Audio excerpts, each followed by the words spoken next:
大埔新娘潭凌晨發生嚴重車禍，一架私家車高速彈彎嘅時候失控，越過對面行車線，冒似打保齡咁撞向正駛經嘅電單車群。其中揸爬山電單車嘅女司機首當其衝，被撞至人車分離，拋出幾米外。救護員到場立即幫佢進行急救，戴上氧氣罩同頸箍等，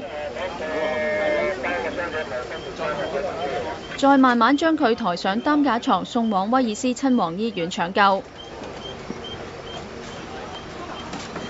另一名傷勢較重嘅係私家車男司機，佢事後挨咗石壆等待救援。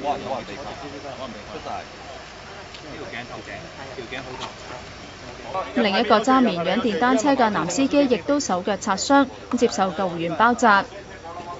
喺凌晨嘅近1點鐘，架私家車沿新娘潭路駛至涌尾附近嘅時候，轉左彎時失控越過對面線，點知咁啱當時對面線就有成10幾架嘅電單車迎面駛至，其中爬山電單車閃避不及，同私家車正面相撞，女鐵騎士墮地重傷，電單車就被撞至變形，後面一架嘅綿羊電單車亦都喺收掣時失時翻側